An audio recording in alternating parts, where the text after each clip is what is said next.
it. There's a lot of talent here right now. Let me explain what's going on right now. My name is Evan Wecksell. You know me. I wrote about a year ago a very dumb book that's actually perfect for the holidays. It is called Mike Francesa's Greatest Hits, a collection of timeless conversations adapted to the stage. And what I have done is I have brought back the people that have contributed to this book, and we're going to do an old-fashioned table read so that you guys know what it's like when you're creating your works of art. This is the process you go through when you want to take it to bigger and better places. So with me today is the author of the foreword in this book, the one and only Chris Russo. Hello, sir. Hello, the original Chris Russo, or as I like to call him. Yeah, that's right. He's the big dog, Chris Russo. That's right. That's right. You can find me at all social media at Wrestle Russo. Okay, excellent. Now, also doing the table read is the person who wrote the closing remarks in this book, my beloved wife, Kelly Meyersfield. Hello, madame. Hi. Hi. So what we're going to do is obviously in the style of this book, if Chris do you want to offer any opening remarks? Do you have a forward for this random performance I have doing?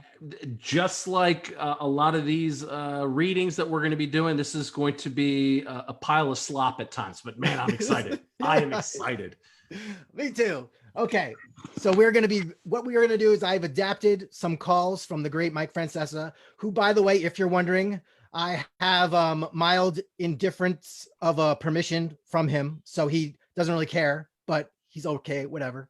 So what we're going to do now is we're going to read a few of these calls from the book. We're going to be performing them. I'll be the stage directions. Chris will be playing the caller in every one of these calls, and Kelly will be playing Mike Francesa. So I just have one thing to say, which is that Mike was okay with you doing this, but he wanted to have absolutely no affiliation whatsoever and wanted to make sure that that was the case and that was known. That's true. I assured him he has nothing to do with this.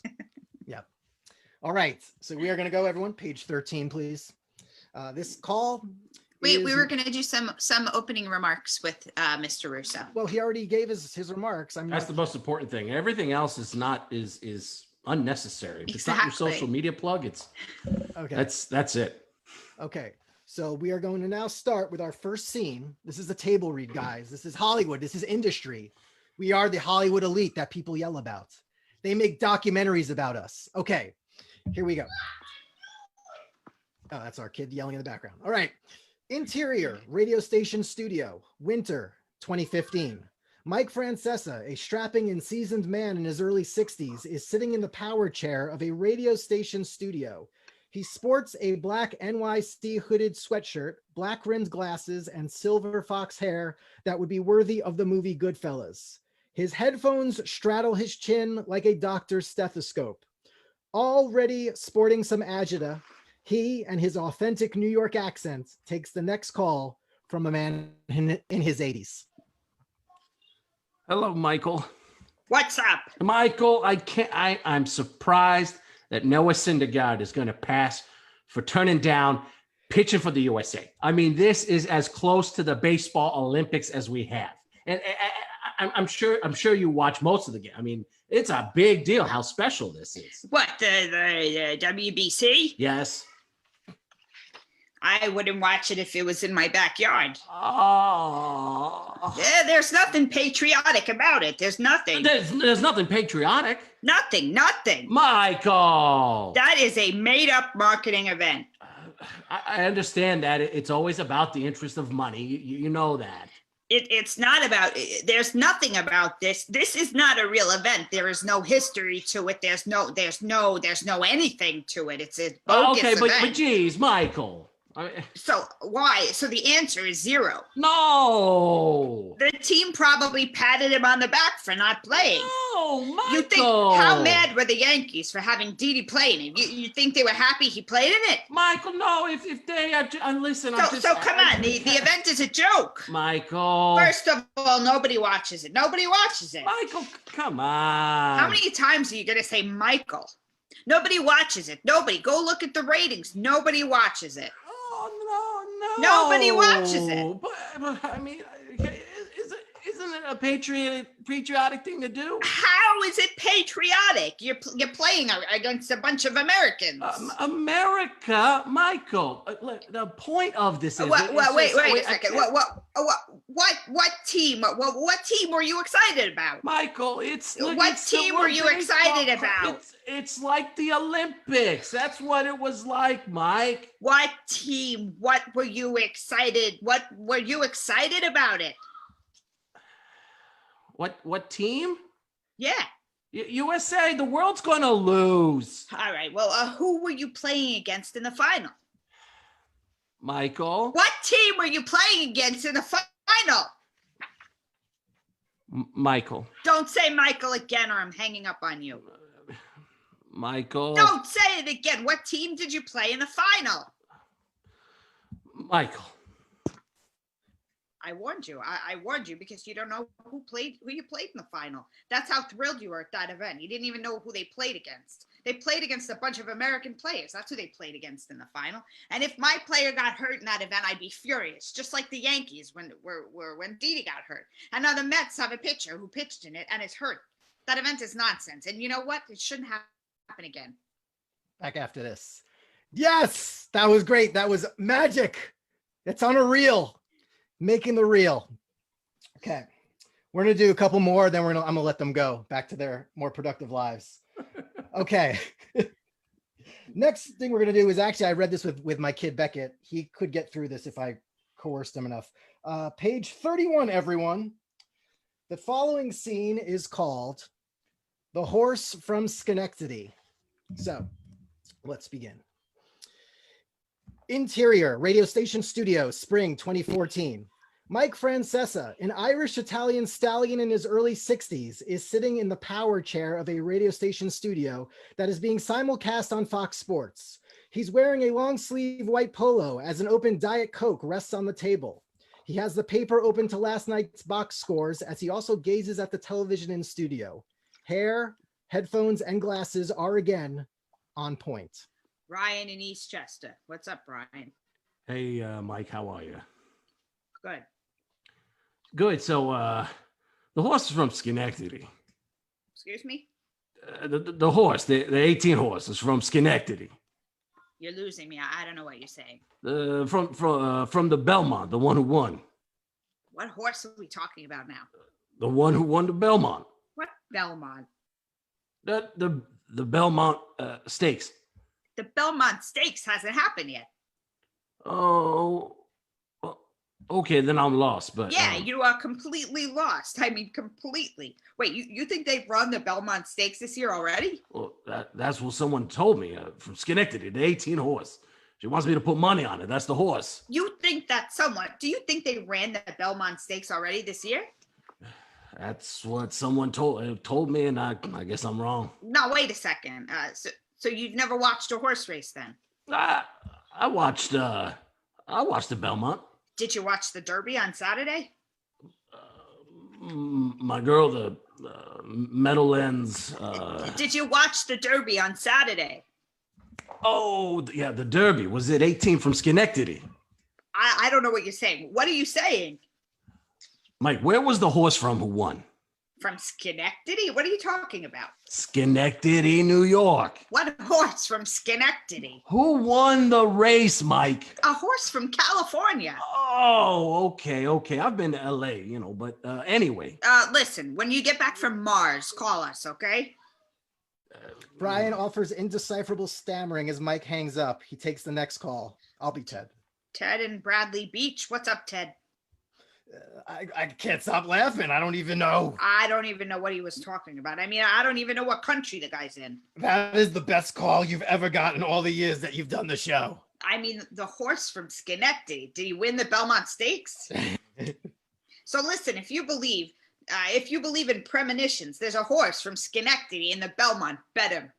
Yeah, because he kind of runs at his 18 posts at the Belmont. There's never been an 18 post at the Belmont. No, maybe he sees the future, that guy. Back after this. Boom. All right, we will do one more. For if you guys would like to buy, this is available on Amazon. Chris has not asked for royalties yet, which is good. But this will be a great treat to anyone, even if you have no idea who this person is. the greatest hits. Read them at the holiday table. It's better than talking politics. So, page 85, everyone. This is our final scene. We'll be table reading today. So, when you are there. And then after this, I think Kelly would like to read her final closing remarks to the book. Even though you should really be getting the book to read these remarks, she has urged me to give it away.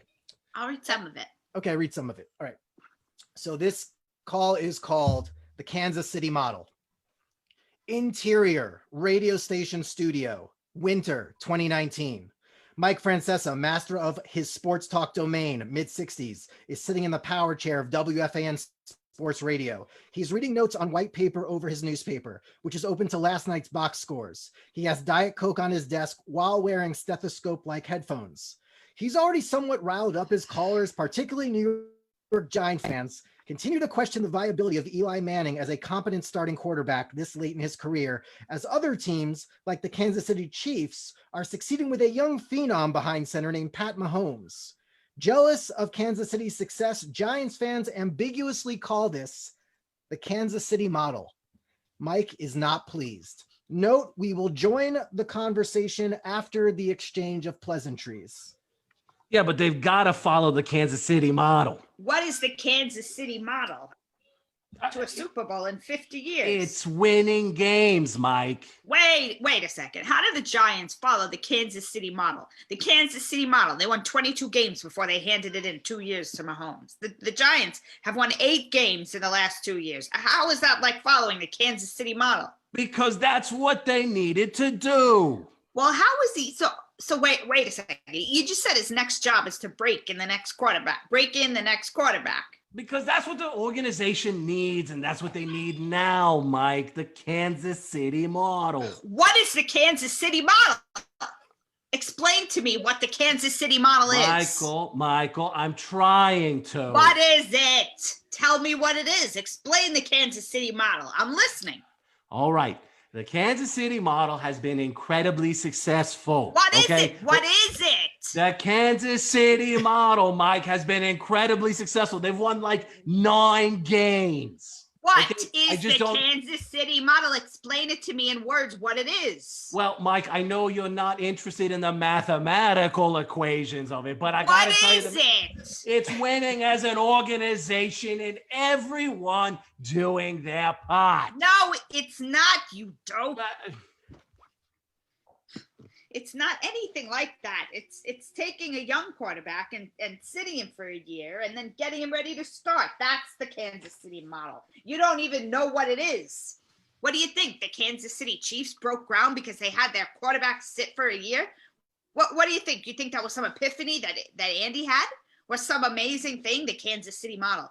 Here's what happened. They took a talented quarterback and put him in a great offense with a great play caller, and they won games. The Giants right now stink. They have no offensive line. They have no defense. That's not a model to win anything. The Kansas City model. He's explaining this nonsense. He has no idea what he's talking about.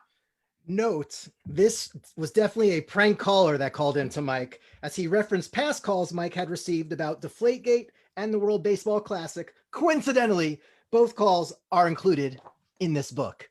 So back after this. So before we bid adieu, Kelly, I did harass her to write closing remarks to this magnificent manuscript that will hopefully make its way off Broadway when everything opens up again. And my call to action for you guys is, if there are other Facebook friends that would like to stream with me and read their own calls from this book, it can be arranged. So as you can see, Kelly has set the bar. Chris Big Dog Russo has set the bar. But Kelly, do you have any closing remarks you'd like to share? Yes, I'm going to read the first couple paragraphs here. So this is right from the book. Wife's closing remarks. I've literally never been busier in my life. I'm an actress, singer, writer, and I'm working on in production. I have 4 auditions tomorrow and production work in the morning, and I'm performing in the evening. Evan couldn't pick a worse time to harass me to write stupid closing remarks for his stupid book about Mike Francesa's calls, a book that he thinks could get him sued. If only Evan had someone in his life to discourage all of his bright ideas, particularly the ones that include writing books that involve Mike Francesa. Okay, Evan, Jesus, I'll tell them that my birthday is the same as Mike's. Now they know. Who? All the readers, of course. I'm so glad Evan wrote a second book because the first one is doing so well. We're all so proud of him. Congrats, Evan, on another exciting literary success. Now, please excuse me while I get back to doing something that is actually productive, like making money and pursuing my dreams. Bravo. Applause. Table That read. was- End of That table was, read. no, that was much meaner than I remember it. And then I say really nice things about him later. And No, they don't also want that. That doesn't This sell. is Controversy creates cash. okay. Yes. Evan Yes. and I are basically over. Good. Good. So with that, we bid you adieu. We will now debrief and we will plan our national tour with these calls. Thanks for tuning in. There's going to be a musical. Yeah. Oh, totally. Off Broadway. That's right. Off Broadway. Yeah. Off Broadway. Way off Broadway. We want to perform at the Great Neck Performing Arts Center. That's really what we're going for. Maybe they have a theater in Schenectady. In I Schenectady. bet they do. That they do.